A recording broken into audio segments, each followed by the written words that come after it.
நவராத்திரியினுடைய ஒவ்வொரு நாளும் ஒவ்வொரு வகையில் சிறப்பு பெற்றதுன்னே சொல்லலாம். இந்த நாளில் அம்பிகையே ஏதாவது ஒரு ரூபத்தில் நம்முடைய வீட்டிற்கு எழுந்தருள்வாள் அப்படிங்கிறது ஐதீகம். இதனால் நவராத்திரியின் அனைத்து நாட்களிலும் நம்மால் முடிந்த மலர்கள், முடிந்த பொருட்களை கொண்டு அம்பிகையை எளிமையாக வழிபடலாம். எதுவுமே இல்லை அப்படின்றவங்க குங்குமத்தை வச்சு அம்மனுக்கு அர்ச்சனை செஞ்சு வழிபடலாம். இது அம்பிகைக்கு மிகவும் விருப்பமான வழிபாடு.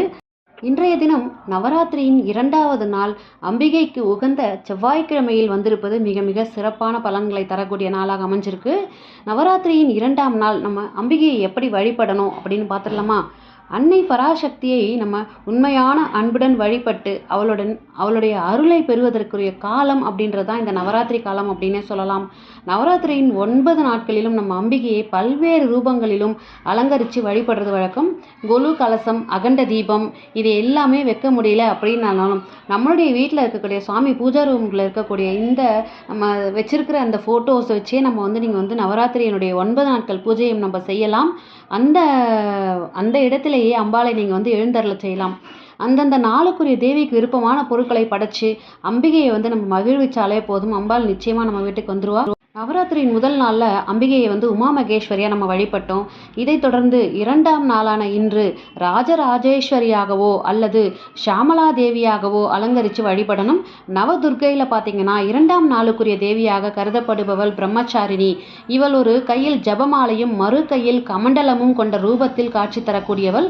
அன்னை ராஜராஜேஸ்வரி தேவிகளுக்கு எல்லாம் தேவியாக விளங்கக்கூடியவள். ஸ்ரீ சக்கரத்தின் மீது வீற்றிருந்து அருள் செய்யக்கூடியவள். நவராத்திரியின் 2ஆம் நாளில் ராஜராஜேஸ்வரியாக அம்பிகையை அலங்கரித்து கட்டம் வகையிலான கோலங்களை போட்டு வழிபடலாம். மலர்களில் முல்லைப்பூ கிடைத்தால் மிகவும் உச்சிதம். கிடைக்கலன்னா கிடைச்ச பூவை வச்சு நீங்கள் அலங்காரம் பண்ணிக்கோங்க. இலைகளில் அர்ச்சனைக்குரிய பொருட்கள் மருவும் கிடைக்கல அப்படின்னா உங்களுக்கு என்ன கிடைக்குதோ அதை வச்சு நீங்கள் அர்ச்சனை பண்ணிக்கலாம். அன்னையை அர்ச்சித்து வழிபடலாம். நெய்வேத்தியம் புளி சாதமும் சுண்டல் வகையில் வேர்க்கடலை சுண்டலும் பழங்களில் மாம்பழமும் படைக்க வேண்டும். இந்த நாளில் கல்யாணி ராகத்தில் பாடல்கள் இசைத்து கீர்த்தனைகள் பாடலாம். அன்னையை மகிழ்விக்க மஞ்சள் நிற வஸ்திரம் அணிந்து நம்ம அன்னையை அலங்கரிக்கலாம். அதே மாதிரி நாமும் மஞ்சள் நிறத்தில் ஆடையை உடுத்திக்கிறது ரொம்ப ரொம்ப விசேஷமான பலன்களை தரும். அதுக்கப்புறம் பார்த்திங்கன்னா இந்த அன்னைக்கு வழிபடுறதால என்ன பலன்கள் அப்படின்னு பார்த்தீங்கன்னா, கல்வி, ஞானம், அறிவு, மனசில் தைரியம் இருக்கும். மனசில் இருக்க கவலைகள் எதுவாக இருந்தாலும் போயிடும். அதை நீக்கக்கூடியது இந்த நவராத்திரியின் 2ஆம் நாள் வழிபாடு. நினைச்ச காரியங்களை நிறைவேற்றி தரக்கூடியவள் இந்த அன்னை ராஜராஜேஸ்வரி. அந்த அன்னைக்கு நம்ம சொல்ல வேண்டிய மந்திரம் என்ன அப்படின்னு பார்த்தீங்கன்னா, ராஜராஜேஸ்வரி அஷ்டகம் படிக்கலாம். அந்த ராஜராஜேஸ்வரி அம்மனை நம்ம வழிபடலாம். ராஜராஜேஸ்வரி அம்மனை மனசார நினச்சி ஓம் ராஜராஜேஸ்வரியே நமக அப்படிங்கிற மந்திரத்தை ராகு காலத்தில் செவ்வாய்க்கிழமை அன்னைக்கு வரக்கூடிய ராகு காலத்தில் 3 to 4:30க்குள்ள 108 தடவை நீங்கள் இந்த ஓம் ராஜராஜேஸ்வரியே நமக இந்த மந்திரத்தை குங்குமத்தால் அர்ச்சனை செஞ்சு வழிபடுங்க. நவதுர்க்கைகளில் பிரம்மச்சாரிணி தேவிக்குரிய தியான மந்திரமான இந்த மந்திரத்தையும் சொல்லுங்க. மிகச்சிறந்த பலன்கள் உங்களுக்கு கிடைக்கும். அந்த பிரம்மச்சாரிணி மந்திரத்தை நான் உங்களுக்கு இப்போ சொல்கிறேன். ததாநகர பத்மபியம் அக்ஷமாலா கமண்டலம் தேவி பிரசித்தட்டு மயி பிரம்மச்சாரிணன் உத்தம் அப்படிங்கிற மந்திரத்தை 2 நெய் விளக்குகள் ஏற்றி வச்சுட்டு 11 தடவை நீங்கள் சொல்லி வழிபடலாம். இதுக்கப்புறம் எப்பவும் போல் நம்ம எடுத்து வச்சிருக்கிற இந்த நெய்வேத்தியங்களை அம்பாளுக்கு நம்ம பிரசாதமாக படைச்சிட்டு நம்ம தூபதீப ஆராதனை காமிச்சு நம்மளுடைய நவராத்திரியினுடைய 2வது நாள் பூஜையை நம்ம நிறைவு செஞ்சுக்கலாம்.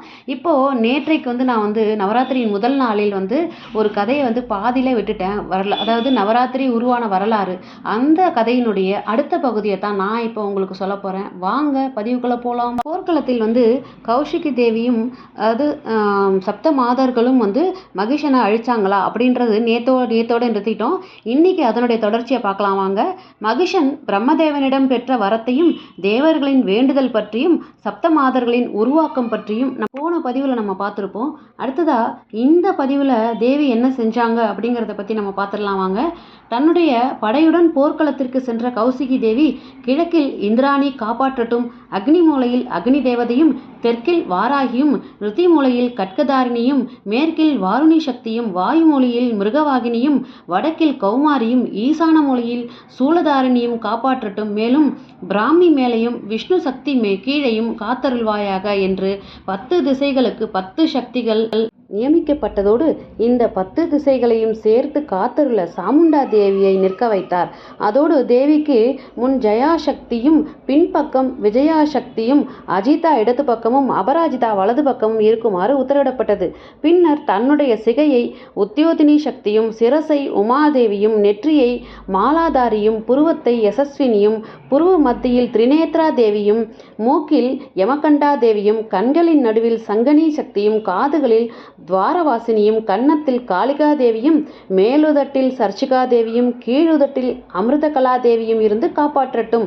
நாக்கில் சரஸ்வதியும் பற்களை கௌமாரியும் உள்நாக்கை சித்திரகண்டா தேவியும் தாடைகளை மகாமாயையும் முகவாய்க்கட்டையை காமாட்சியும் வாக்கை சர்வமங்களா தேவியும் கழுத்தில் பத்ரகாளியும் கழுத்தின் நடுவில் சண்டிகையும் கழுத்தின் வெளியில் நீலக்கிரீவா தேவியும் கழுத்தெலும்பை நலக்கூபரி தேவியும் முதுகெலும்பில் தனூர்த்தரி தேவியும் இரு தோள்களையும் கட்கதாரிணியும் இரு புஜங்களையும் வஜ்ரதாரிணியும் கைகளை தண்டினியும் விரல்களில் அம்பிகையும் காப்பாற்றட்டும்.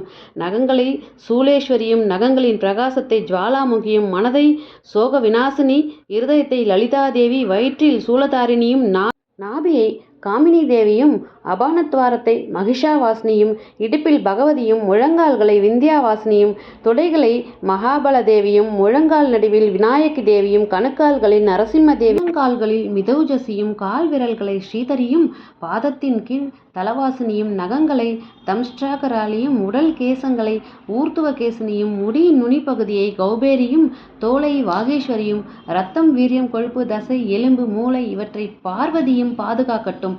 குடல்களை காலராத்திரியும் ஆதார கமரங்களில் பத்மாவதியும் எல்லா சந்திகளிலும் அபேத்பா தேவியும் நிழலை சத்ரேஸ்வரியும் பிராணம் மற்றும் அபானத்தை தர்மச்சாரிணியும் கீர்த்தி மற்றும் அழகை சக்ரினியும் இந்திராணி எனது கோத்திரத்தையும் சண்டிகை எனது பசுக்களையும் விஜயா எல்லா புறத்தும் இருந்தும் ரட்சிக்கட்டும். அதோடு எந்த இடம் கவசம் இல்லாமல் காக்கப்படாமல் உள்ளதோ அவற்றையெல்லாம் ஜெயந்தி மற்றும் பாபநாசினி தேவிகள் காத்தருள வேண்டும். இவ்வாறாக ஒவ்வொரு தேவிகளுக்கும் ஒவ்வொரு பொறுப்புகள் கொடுக்கப்பட்டது. இப்போது மகா சக்தி வாய்ந்த கௌஷிகி தேவி அனைத்து அசுரர்களையும் வெற்றி கொள்ள ஆயத்தமாக இருந்தாள். அடுத்து என்ன நடந்தது நாளைய பகுதியில் பார்க்கலாம் வாங்க. 3வது நாள் நவராத்திரி பகுதியில் நம்ம இந்த பதிவை பற்றி மீதியை பார்க்கலாம் வாங்க. இது போன்ற ஆன்மீக தகவல்களை பெற நம்ம சேனலை உடனே சப்ஸ்கிரைப் பண்ணி சப்போர்ட் பண்ணுங்கள். ஒருவேளை உங்களுக்கு இந்த பதிவு பிடிச்சிருந்ததுன்னா இந்த பதிவுக்கு ஒரு குட்டியாக ஒரு லைக் கொடுத்துட்டு உங்கள் ஃப்ரெண்ட்ஸ் அண்ட் ஃபேமிலிக்கு ஷேர் பண்ணி பாருங்கள். மீண்டும் நவராத்திரியின் 3வது நாள் வழிபாட்டின் பகுதியில் சந்திக்கிறேன். நன்றி, வணக்கம்.